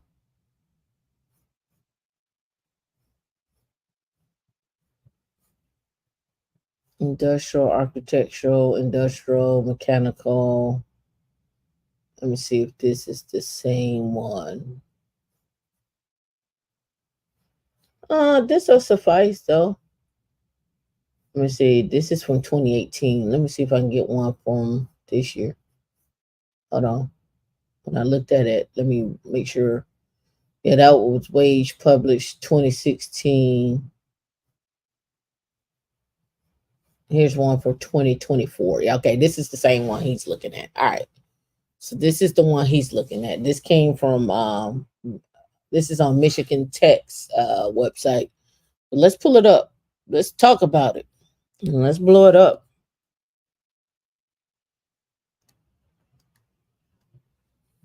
All right. So we could I can't sort on this, but whatever. That's fine. So we got aerospace engineering. We have blah blah blah blah blah. But if we hop down here to computer engineering, because everybody be like, Tameika, no, I'm going computer science. I was like, nah, I go computer engineering. So computer engineering, computer engineering, IT engineer, software developer, and then hardware engineer. Pay scale 76, blah blah blah. The mean entry level, that was the mean entry level. And here's the mean annual salary at around about 140, 138. But then if you go to the top 10%, it's 212, 208. Right? 212, 208. Electrical engineer 172. Right? You should scroll down, but the computer engineer is giving them the business. That computer engineer, IT engineer is giving the business. So you can, in computer engineering, it really goes like electrical side, right? Electrical and computer engineers go up to a point, and then the electrical engineer move over to more to the hardware side, and the computer engineer move over to the software side. But also in computer engineering, you can do developer, and then you got computer hardware engineers, right? They kind of run parallel to a point. But again, exposure. You don't know these things if you ain't going to college. You don't know that you're going to get exposed to these things. So what do you need? You need a strong, good dose of mathematics. You need to spend time in the math department. You need to spend time in the physics department. And then after that, you're going to start programming. You're going to start how to learn how to program. So if you want to take a shortcut, go to a community college, get really, really good at mathematics, take all your math at community college, all your physics, and when I say your physics, calculus based physics at at a uh community college, and then transfer in to your 2 year college, I mean your 4 year college to get your degree. Is it competitive? Absolutely. Absolutely it's competitive. But you can't afford to be on the sideline. You can cut your costs, get your scholarships, use your grants, use your Pell Grants, whatever the case may be. Make it simple for yourself, right? So here, if we click here, electrical and computer engineering, they really took you to Michigan Tech for that, right? You see that it's on their website. But again, I'm just showing you where the numbers at. Where the numbers at? Computer engineering and IT engineer for software developers, right? So let me look and see what they got for. Let me look and see if I click on this.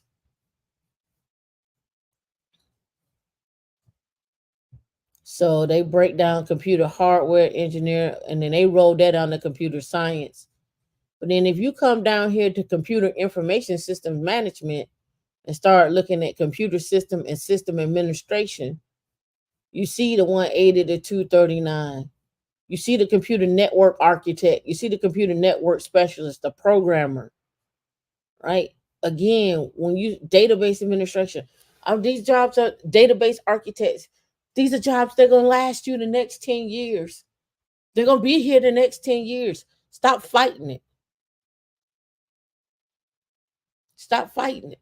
Data scientists, electrical, electronics, information security analysts, network computer system administrator. Like these jobs have been around forever. I just did a show. I just did a show on Wednesday at the meetup, right? Um where I broke down a job paying 250,000. I put it on in the community wall right here, right? I can bring this up though. I broke down how to interview for that job, how to ask questions. What does that look like? How can you be in the game? How can you figure out what the job is doing before you get there? Let me pull it up right here. Right, right. Clear Linux engineers. So you're gonna need to get a clearance or be ready to get sponsored for one. But I broke it all the way down. I'll pull it up even more, right? Understand it. I went line by line and broke this job down, line by line. Things that you can ask, things that you can learn, peeking into what's already there. How does it work? What does that look like? Architecture, monitoring, the whole nine. And then here's the link to the job right here. Here's the link. Reindeer. Even this came up. Site 3, Ecom, Cybersecurity Technical Lead. 146 to 234. All right. Let me see if I can find Mr. Reindeer Tech. Is what it is. Indeed. Reindeer Tech cleared job.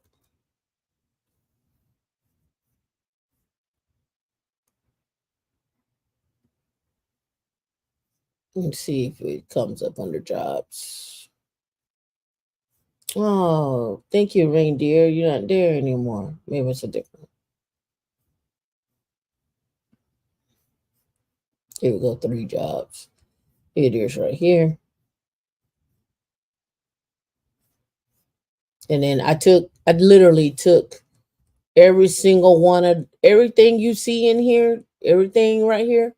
I literally took and said, okay, boom, boom. I went down each one, desired skills. I went down every last one of them and broke it out into questions that you should be asking, things you should be looking at, um, bash scripting, whatever, analysis of the environment. I went all through that. This is on the community wall. It's on the community wall. There's another job that I'm going to do on Wednesday. It pays 450,000. And I'm gonna break that job down too. Right? I'm gonna break that job down too. All right, so let's go back. Let's get back to our guy. So we seen the numbers. We know what's going on. We keep denying ourselves such pleasures in life. Felicia, you're welcome. Thank you for the super chat. We appreciate you. We'll call them as mid-career. So besides all these semiconductors engineers we're going to need, Aerospace engineers. Boeing needs better engineers lately. Airbus. Biomedicine. We need chemical engineers, civil engineers to build good roads and bridges, computer and IT for Silicon Valley and all the other tech jobs that use semiconductors rather than make them, uh, electrical, environmental, mining, industrial and manufacturing, building the best factories for cars and everything else, robotics. And you can see the salaries here are all very high. In China, you can divide these numbers by about 3.5 down the line because of the cost of living differences, the benefit packages, healthcare premiums. Chinese engineers just cost a lot less. Said in a different way, a company can hire 3 engineers in China for the cost of 1 in the United States or in Europe. Here's a forecast for STEM engineering demand in the future. We'll need a lot more of them. This is the chart of the unemployment rate for engineers and architects in the United States. It's 1.3%. There is no slack in the employment data. Everyone with an engineering or STEM degree in the US who wants a job has got one. Plenty of them. Multiple of them. I don't know why people want to fight. The data don't lie.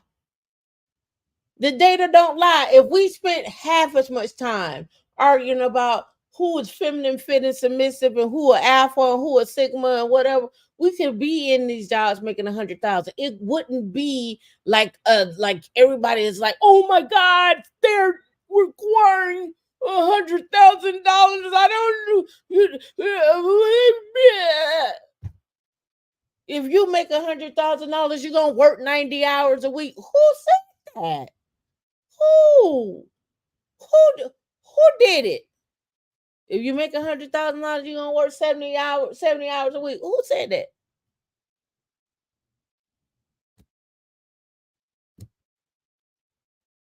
If you think you make $450, are you working 100 hours in a week? 100 hours every 2 weeks? Now, if you smart, you're gonna automate the hell out of that. Just saying.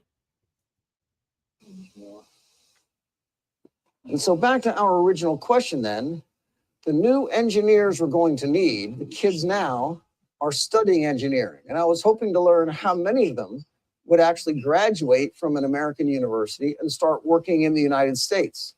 So in 2020, we had 820,000 graduates to come out to fill these jobs we need these kids to do. But are they our kids to begin with? In petroleum engineering, this is the highest paid engineering field, by the way. 81% of the students in the US universities are actually foreign students. Did they stay or did they leave? In 2020, 60% of new grad students in math and computer science, half of engineering students are international students. 49% of master's degrees in STEM, 57% of doctoral degrees in STEM. Those are going to foreign students. And most of those were from China and from India.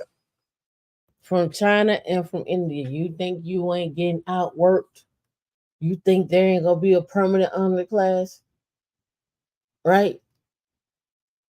I'll just be baffled. I'm like, get in the game.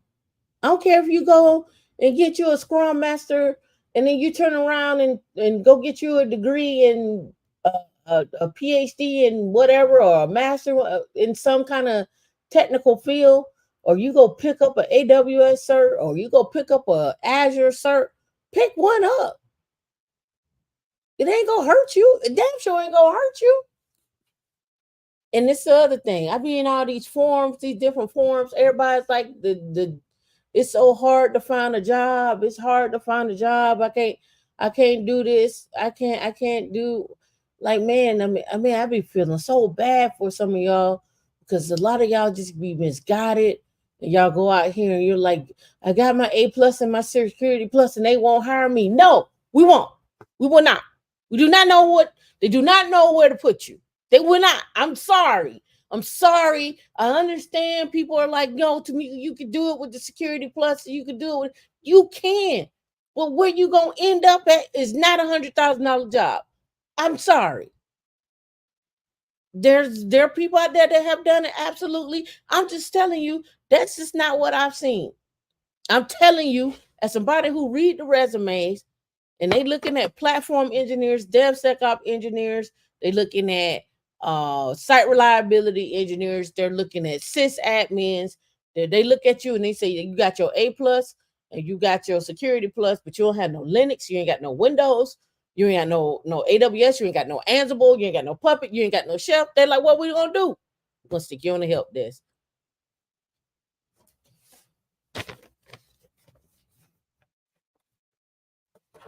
Thank you.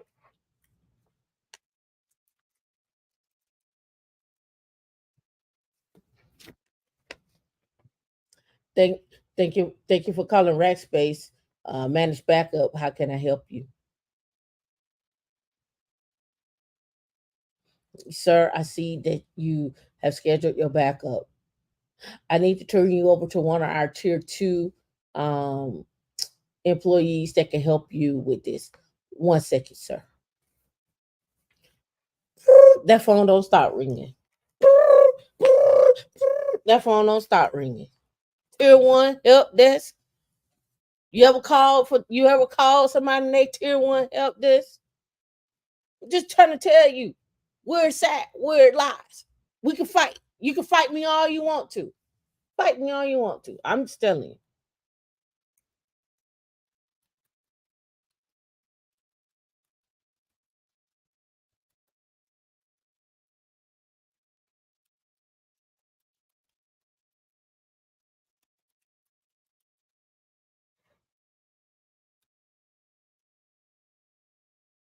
It says, as of October 2023, the unemployment rate for STEM jobs in engineering was 2.5%, down from 2.9%.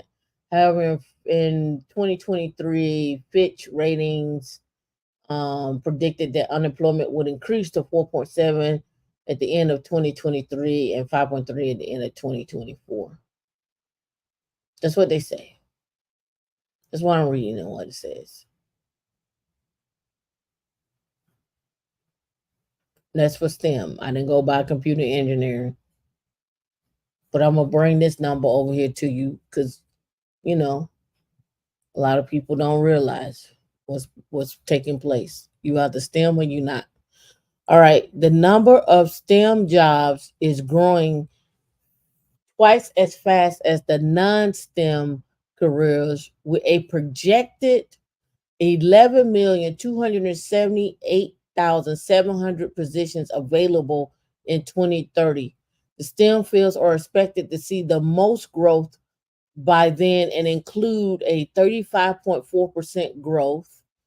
Statistics 35.4% growth.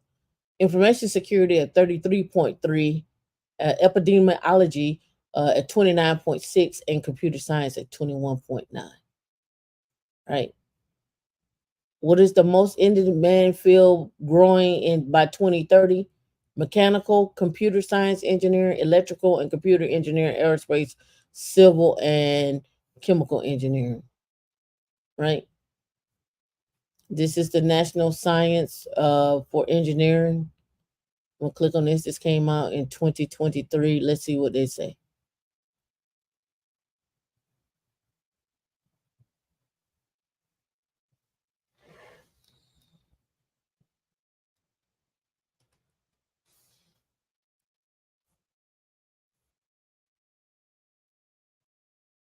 All right, unemployment rates for STEM workers increased 1.5 percentage points from 2019 to 2021. It went from 2.1% to 3.6, whereas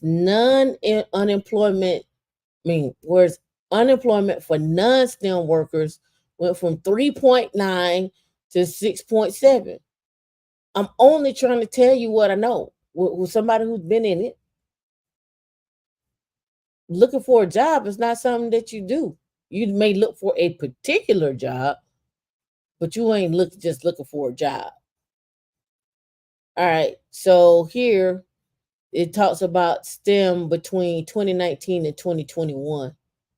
It says whites, black, and his for whites, blacks, and Hispanics, but not for Asians. However, comparing among groups, the increase was greater for blacks, 3.4% points. It went from 3.2 to 6.6, and 2.8 to 5.7. But for whites, it went from 1.0, or when we changed 1 percentage point from 1.9 to 2.9. For non-STEM, it was much higher, right? And that's what they're talking about there. And they went on, and then they got STEM workforce, the growth, the STEM occupations, and then the median wage earned for STEM versus non-STEM was 65 to 48. It says the same is true for women. The STEM women earned 60,000, where non-STEM earned 36,000. That's a huge gap. There's a huge gap. We can download this as a PDF. We'll download it as a PNG.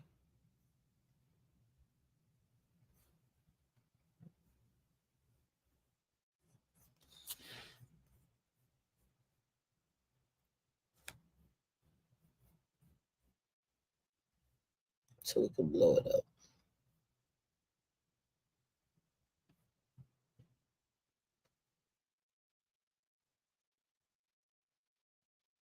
So here you can see, pull it down so we see it. Median wage and salary earnings from 18 to 74 for STEM versus non-STEM occupations by sex, ethnicity, race, and disability status. And this was in 2020, right? So we're gonna come here. So STEM workers, 63 to 40 for the males, 64 to 47 for female, 59 to 35. And then they even went into what it looked like for African American, female, and male. The Asians was killing it, 91,000 to 44. Our Black Americans, male to female, there you go. STEM, non-STEM, there you go. Like the numbers don't lie. Right? The numbers don't lie. All right, let's go. Here's another study. Only 10 to 20% of international students stay in the US after graduation. I think the answer is that we are counting up all the kids in all the STEM programs in the US, and that's where this US number comes from. Instead of 820,000, the real number is closer to 410,000, which would then put us behind Russia, by the way. Russia, Indonesia, Brazil, those are three countries which happen to be much friendlier with China than with the United States. Here's a survey of STEM workers in the United States from 2021. This is the foreign-born share across different disciplines. Notice first the low numbers in social sciences, 12.3% of bachelors, 18 in doctorates. Bottom row is non-science and engineering. In every other field at the doctoral level, it's at least a third of our jobs being filled by foreigners. At the master's degree level, the lowest number is 24.9, physical science. A fourth of our physics jobs are filled by foreigners. And it's higher than that for everything else. Top companies need the top engineers, and they don't care where these engineers come from. They don't. As you can see from this chart, a huge percentage of the graduate level careers are filled by foreigners in the United States, by companies in the United States. But those companies are also finding them here, and again, do so for a lot less money. Companies will go where the engineers are. Tesla is here in China. All the car makers are here. Boeing and Airbus are here.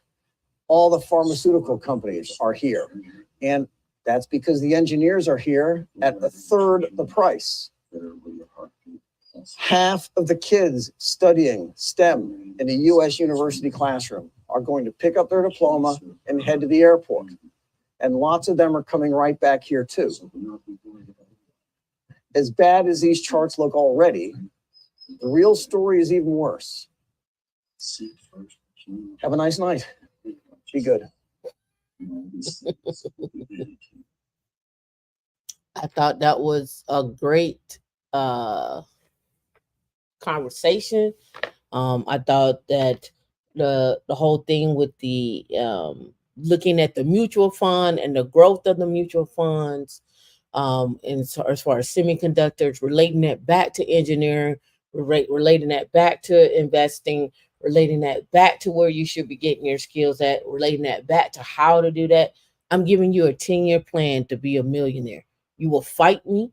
That's fine. I'm not the one that's trying to get there.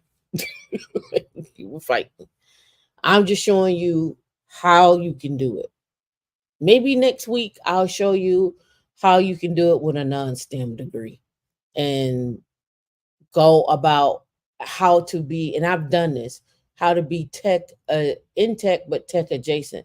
I don't know if you've been watching all the recent layoffs where people are like, hey, I got my marketing degree, or hey, I'm in tech sales, or hey, I'm doing this. I'm trying to tell you the way I know, and I may be biased, stay as technical as long as you can, for as for as long as you can.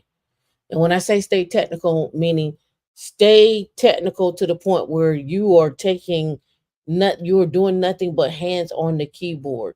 Where you, and people are like, no, I want to get away from tech and go into management. And you can. Here's what I'm gonna say. When you roll into management, you tend to be more hands off and not as technical. And now your degree matters. And now where you work at matters. And who have you managed and what have you done, and the numbers matter, because now you really need to know how to move the needle, how to inspire people, how to manage people, how to drive the bottom line. Now that matters, versus you could find the sweet spot and be technical like a tech lead or a distinguished engineer or principal engineer, and then move into that space that way. 10 years to be a millionaire. 10 years. I already told you, be strategic, go after the companies with that giving you more than 10% into your 401k. We want 10%, 15, 25. You want to match, you want to be able to put away 60, 70, well, 60 to 69,000 every year. You want to be able to put money in your IRA. You want your money, you want every aspect of you working at that company, all the money that go into it and all the time you put into it. You want that working. You want to I did the show last week with stock options versus ISOs versus RSUs. What does that look like? How to invest employee owned stock versus having stock options versus having ISOs and so forth. What does that mean? What does that Clifton investing look like? What does it mean to have a company that gives you 320 hours worth of PTO? What does that mean? How can I leverage that? How can I make that income? Every aspect of your time, every aspect of your day, especially if you're working at a company, should be leveraging how can I get better? What can I do to improve myself? And what can I do to not necessarily improve the company? Because if you help improving the company, you should be improving yourself as well. But understanding what you're doing. If you know that you're working on a team that's highly visible, then you should be looking at how can I make this translate on my resume, and how can I make sure this translate into dollars. If I leave here, it better translate into dollars. If I stay here, it better translate into dollars. What does that mean? Does that mean I get more time off? No, it should be meaning you're getting bonuses. It should be meaning you're using that to leverage that for sign-on bonus on your next one. You should be getting some type of kickback. Everything you put out, you should be looking, making sure that's coming back. Because you only have so much time on in this earth, and you only have so much time to work. Out again, do you want to retire at 69?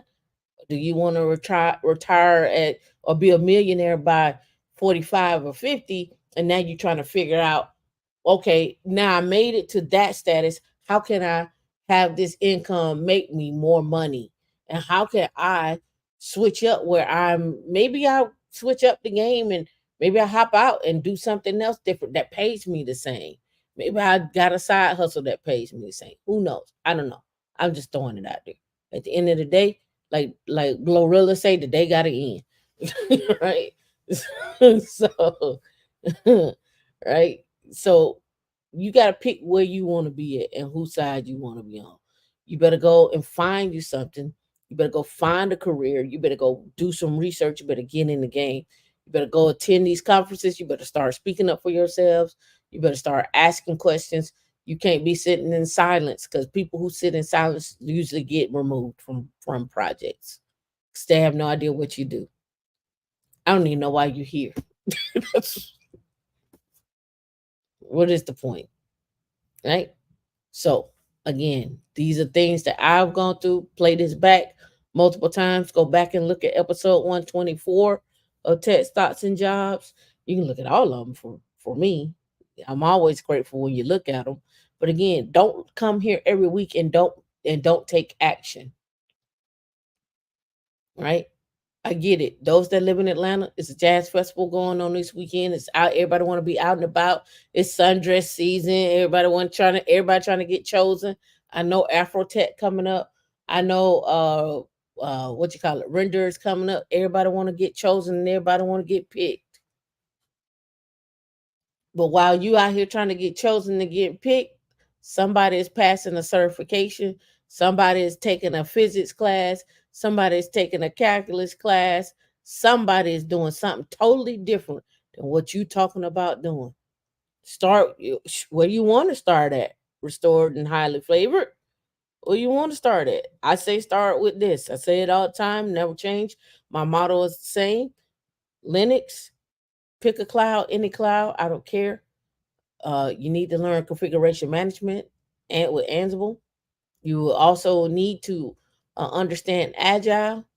You also need to understand a programming language. I prefer Rust or Python. Some people prefer Rust, Python, or Go. You can start with Bash, not a programming language, but just scripting itself. And and last but not least, you're gonna need to pick up Kubernetes. That's on the developer side, and that's on the sysadmin side or engineer side or whatnot. Those are the true core skills that are gonna pay your bills and your mamas. Just what it is, right? I understand sundress season. Toes is done, nails is done, hair flowing, looking good. The 20 inches is out, the heels and stilettos is out. I get it. People flying in from everywhere. They want to go to the game. They want to do blah blah blah blah. I'm telling you, I'm from Atlanta. I know what it is. I know how we're about to get down. I know everybody about to do the pull up. I know the Phantoms is out. I know it. The G wagons, the Phantoms, the BMWs, the Lamborghinis. I got it. But at the end of the day, you could be an entrepreneur. You could be a builder. You could be a maintainer. I choose to be a builder. Right. I choose to stay on that side of the map. Now, probably when I in 5 more years, I'll probably hit maintain. Let's maintain, baby. I'm a maintainer, right? You said, what do I think about Tech Nana? She's cool.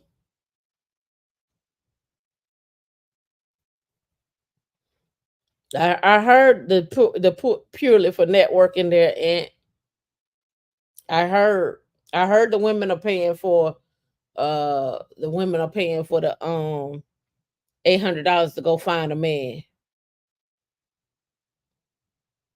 They ain't got to pay $800 to go to Afrotech to find a man. They can do that on LinkedIn for $45 a month.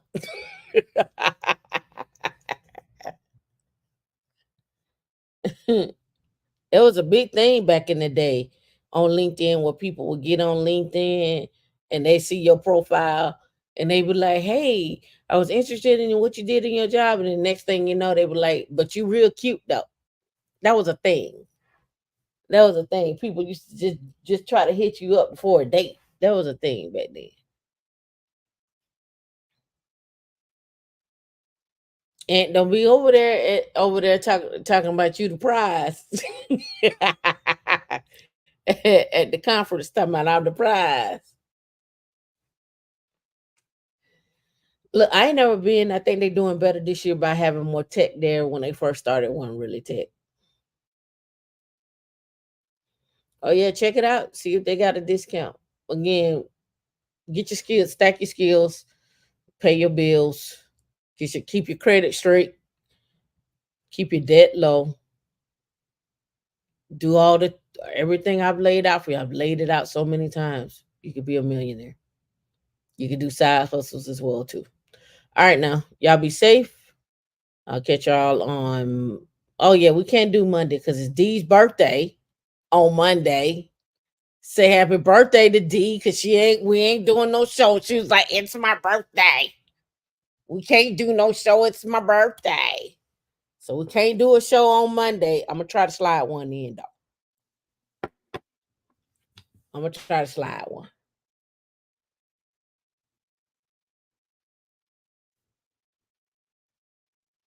You know, you know how D do. You know how she is. You know how she do. And happy birthday to all of those other Geminis of the month. Y'all I'll just say this, y'all are a piece of work. Geminis and Tauruses are a piece of work. I better get off of here before I get shot. Y'all have fun.